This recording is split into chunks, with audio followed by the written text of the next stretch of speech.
O filme é divertido, porém ele tem alguns erros muito grandes. Poucos, mas gigantes. E infelizmente eles me tiraram muito do filme várias vezes. E com essa experiência não tão agradável assim, fica difícil dar uma nota maior do que 3 fãs. Você tá falando sério? Lindezas, bem-vindos ao Fã Comenta, eu sou o João e vou te falar que este vídeo aqui está dividido em duas partes. A primeira sem spoilers e a segunda com, mas relaxa que eu te aviso quando essa segunda for chegar, pra você não ser pego de surpresa. Então se ajeita, fica confortável, deixa o like no vídeo, se inscreva no canal e ative o sininho para ficar por dentro de conteúdos, comentários e reacts feitos de fã para fã. E vamos comentar sobre essa mudança de hierarquia de poder no universo DC. Começando pela parte sem spoilers, eu posso dizer pra vocês que o filme ele cumpre aquilo que ele promete. Apresentar uma ação descomplicada, leve, divertida, fácil de ser entendida. Não é necessário muito esforço para identificar logo de cara quem são os principais vilões, como é a dinâmica de cada um dos personagens e principalmente o que é que eles vão fazer durante o filme todo. São muito bem estereotipados, tanto aqueles que têm sim cara de vilão, quanto aqueles que têm sim cara de ser alívio cômico. Então não é necessário uma atenção super redobrada, muito minuciosa para saber o que é que tá acontecendo. Não existem mistérios a serem explorados. Ou seja, se você precisar ir ao banheiro no meio da sessão, no máximo vai perder algumas boas cenas de ação. Quando retornar, ainda vai conseguir entender o que é que tá acontecendo na história. Diferente do que aconteceu principalmente lá em The Batman, em que a questão do mistério, a questão das pistas, a questão de quem seria a próxima vítima, a questão de quem realmente é o vilão, eram importantes e precisava sim mais atenção. Mas esse fato torna o filme menos interessante e menos divertido? Não. Isso porque pra mim ele apresenta muitas características parecidas com o filme do Aquaman, principalmente em questão de ritmo narrativo, é bastante ação, ação, ação, ação, é difícil parar um tempinho para respirar, e os elementos visuais também são sensacionais. As tonalidades de dourado, vermelho e preto estão lá no talo, e a gente consegue ver muito disso tanto nas cenas de explosão, quanto no cenário e principalmente nos uniformes dos personagens. E te dizer, cada cena é praticamente um wallpaper, é tudo muito bonito. A trilha sonora envolve, impacta, condiz com as cenas que estão sendo mostradas, isso é bastante interessante. Só que diferentemente do filme do Aquaman, a história ainda era um pouco mais interessante e os personagens eram bastante carismáticos, diferentemente daqui. Infelizmente, Adão Negro possui alguns personagens que vão te irritar, pelo menos me irritaram, não só pelo grau de importância, como também pela participação exagerada, sem muito sentido e mal atuada. Tem também a parte assim, não da má atuação, mas do mau aproveitamento de alguns dos super-heróis. Alguns deles possuem um grande potencial, talvez não tão conhecido pela maioria do público, mas que assistindo ao filme vão perceber sim, putz, esse aqui é o personagem mais perigoso, esse aqui é o mais poderoso. Poxa, ele poderia ter feito mais se ele quisesse. O roteiro aqui deu uma fraquejada, uma nerfada que a gente costuma dizer, ou seja, colocaram os poderes desse personagem num tom abaixo simplesmente para que o roteiro desse prioridade a alguns outros. E a hora que você junta essas facilidades com esses outros personagens irritantes, que insistem em ficar aparecendo e querer ter uma importância não tão justificada assim, volto a dizer que infelizmente esse conjunto te tira da brisa, te tira da imersão do filme. Isso porque tudo o que acontece com eles meio que não condiz com o que está sendo apresentado. São personagens e situações sem nenhum tipo de base, sem nenhum tipo de contexto, que de uma hora para outra ganham uma importância, uma relevância e uma segurança, principalmente física, que, se analisada com aquilo que os personagens principais estão querendo buscar ou até mesmo evitar, faz a gente se perguntar, meu, não é necessário. Se a gente tirar os super-heróis, o que acontece com essa galera aqui, tanto faz, tanto fez. No fim das contas, a sensação que dá é que o filme ele tenta ser maior do que ele realmente é. Potencial para isso tinha, mas no fim das contas, a ideia que o filme passa é que ele não conseguiu ficar entre o meio termo entre um filme comédia leve estilo Shazam, com um filme leve e divertido estilo Aquaman, com tons épicos do Snyder Cut ou até mesmo do Homem de Aço. Eu sinto que eles tentaram fazer uma mistura muito grande de todos esses filmes, porque é muito fácil, nítido, identificar elementos centrais de cada um desses que eu citei, só que ao mesmo tempo em que você coloca todos eles juntos, sem necessariamente estabelecer um pilar específico, acaba virando uma espécie de bagunça. Numa alegoria muito doida, cada um desses filmes apresentam elementos legais. Imagine que Aquaman e Shazam sejam um leite condensado, e Homem de Aço e o Snyder Cut seja churrasco. Separadamente, funcionam muito bem. Adão Negro tentou misturar os dois, e aí o sabor não fica tão assim, fica estranho. Ora algumas mordidas mordidas são deliciosas, outras mordidas são, meu Deus, o que é isso que eu tô vendo? Então esse equilíbrio acaba tornando o filme mediano, medíocre, nota 3 fãs. Mas lindeza, essa foi a minha experiência. E agora, para deixar ela mais explícita, vou começar a dar alguns spoilers para vocês. Então fiquem avisados, vão lá, assistam o filme e voltem aqui depois para ver se os exemplos que eu apresentar aqui, você vai acabar concordando ou não. Mas desde já agradeço a presença de vocês, não se esqueçam de deixar o like no vídeo, se inscrever no canal e bora falar agora dos spoilers. Lindezas, eu confesso que eu fui pro cinema esperando uma espécie de Aquaman. Um filme colorido, muito bonito, divertido, leve, com uma história envolvente, que fosse me manter na imersão do filme do começo ao fim. Infelizmente, terem utilizado aqui uma criança para dar uma espécie de plot, uma espécie de... plot não, uma espécie de pilar pro filme não funcionou. Eles tentaram fazer de uma criança nos tempos modernos uma espécie de ligação com a criança que o Shazam teve lá, o filho dele que morreu lá em 200 anos atrás, mas não combina. Isso porque a cidade de Kahndaq nos tempos atuais está ali sobre uma revolta, está sendo controlada por mercenários, a Intergang. Eles tentam passar a ideia de que é uma espécie de ditadura, que é uma espécie de toque de recolher, que é uma espécie de inferno na Terra, e a criança ela possui uma liberdade, ela possui uma autonomia, ela possui uma personalidade que vai totalmente contra todos os perigos que o filme tenta passar pra gente. É uma criança que simplesmente olha na cara do perigo e dá risada. Isso faria sentido se a dinâmica dele com a sua mãe e com os vilões fosse melhor explorada, fosse mostrada, mas não, aqui simplesmente é dito. E principalmente pela mãe dele, que aí fica meio assim, suspeito, né?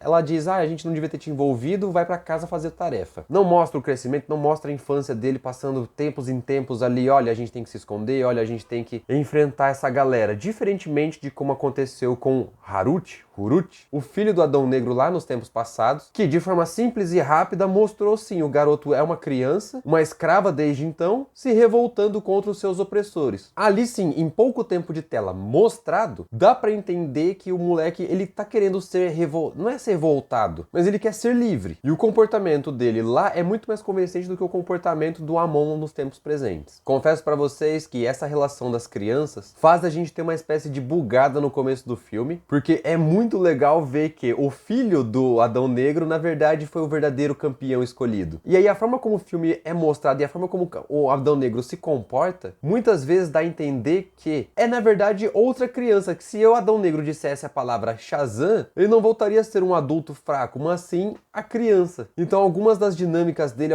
a importância que ele dá para a personagem da Adriana seria muito mais, assim, plausível, porque a gente entenderia que ele estaria ali identificando a presença da mãe dele. Mas isso não acontece. Eles poderiam ter tentado trazer aqui, ela seria a reencarnação da esposa do Adão Negro? Sim. Isso também daria esse suporte do porquê que ele tenta protegê-la. No filme eles tentam dizer que, como foi ela quem libertou ele da sua prisão, ele meio que seria uma espécie de gênio da lâmpada. Ah, você me libertou, agora eu meio que te protejo, eu meio que te obedeço. No filme eles tentam transmitir essa ideia, mas não fica bem estabelecido. Só que o que realmente incomoda é justamente essa presença dessa criança, do tio dela, que praticamente são exércitos de um homem só, de uma criança só, de um gordinho só. Pessoas comportam um comportamento que não condiz com a realidade em que eles estão vivendo. E cara, porque assim, no final do filme apresentam lá as legiões infernais, umas espécies de soldados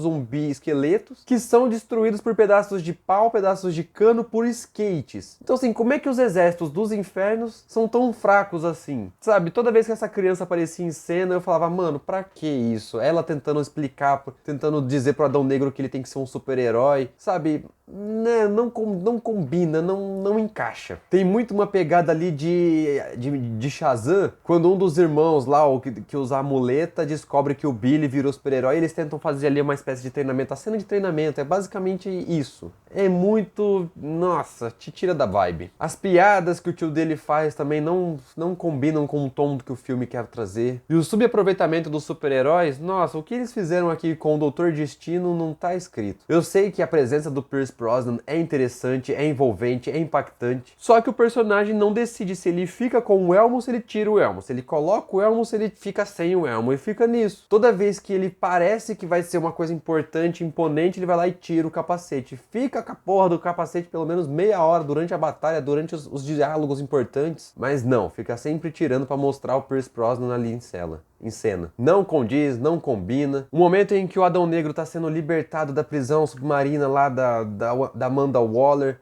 também não faz muito sentido. Ele recebe uma força, uma agilidade que não parece ser real, ainda que ele esteja na sua forma humana, ter desviado de todas aquelas balas e ter aguentado a pressão da água que ele tava, da pressão, a pressão submarina na onde ele se encontrava, também não fez muito sentido. Se ele, durante a sua fuga e a sua submersão, ele tivesse ajuda ainda do Doutor Destino, com uma espécie de manto, uma espécie de escudo protetor, faria mais sentido, seria mais coerente. São umas forçações de barra que exigem muito do nosso senso de descrença. Só que isso é explorado durante o filme todo. E aí, infelizmente, é exigir demais da gente. E a dinâmica entre os super-heróis, todos eles, no fundo, é legal. Metade da equipe já se conhece, já tem uma espécie de elo legal, que é o Doutor Destino e o Gavião Negro. Agora, a Ciclone e o Esmaga-Átomo são novos, estão se conhecendo. Eles tentam ali criar uma espécie de clima. A dinâmica do Esmaga-Átomo com o Gavião eu achei legal. E aqui muita gente vai falar que o Gavião é basicamente o Pantera Negra. É o cara dos recursos financeiros infinitos. E a dinâmica dele com o Adão Negro é muito uma espécie assim de determinar quem é o verdadeiro macho alfa, quem é o verdadeiro líder. É uma luta de testosterona ali nos dois. Eles até tentam equilibrar a luta, mas Adão Negro aqui é uma força da natureza imparável. O cara simplesmente anda, ele simplesmente atravessa por tudo. Toda vez que ele tá em cena, seja falando algumas frases de efeito, umas frases prontas, ou até mesmo falando nada, é legal. The Rock rouba a cena, carrega o carisma, isso é muito 10. Os efeitos especiais aqui são muito legais. Algumas lutas de bonequinho lá, dá pra perceber que tem efeito, só que é tudo muito divertido de assistir.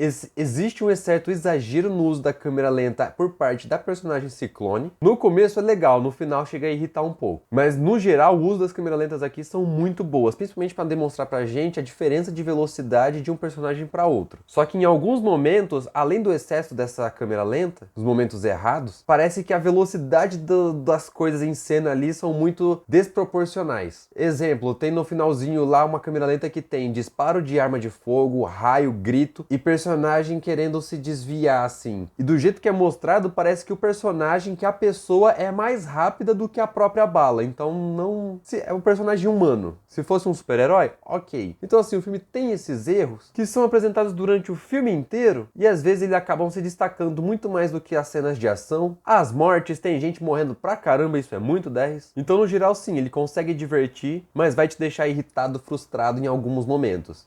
Simplesmente pelo fato de não combinarem com um tom ameaçador que o filme tenta mostrar que os vilões têm. E não rola. Mas o que realmente salva é sim a cena pós-crédito. Temos Amanda Waller fazendo praticamente a conexão com praticamente todos os filmes do universo DC, com exceção do The Batman e do Coringa. E é muito 10 ela falando assim para Adão Negro: olha só, você não quis ficar aqui na minha prisão aquática? Beleza, Kahndaq é a sua prisão. E se você pisar fora da linha, eu vou mandar uma galera, praticamente um exército atrás de você. E Adão Negro simplesmente diz: beleza, manda todo mundo. E aí é nesse momento em que aparece sim o Superman com o rosto e é o Cavill, é o Henry de novo. Putz, foi empolgante pra caramba, isso foi muito 10. Se vocês aí assistiram a Liga dos Super Pets, é basicamente a mesma cena pós-crédito, porém com os papéis invertidos. Aqui é o Super que chega e diz: Adão Negro, a gente precisa conversar. Muito provavelmente teremos o desdobramento disso lá no Shazam 2, porque sim, tem muitas ligações aqui com Adão Negro, obviamente, até porque o personagem do Mago aparece aqui também. Então, por ter essa ligação, eu acredito que o filme tenha tentado trazer, assim, alguns tons do tipo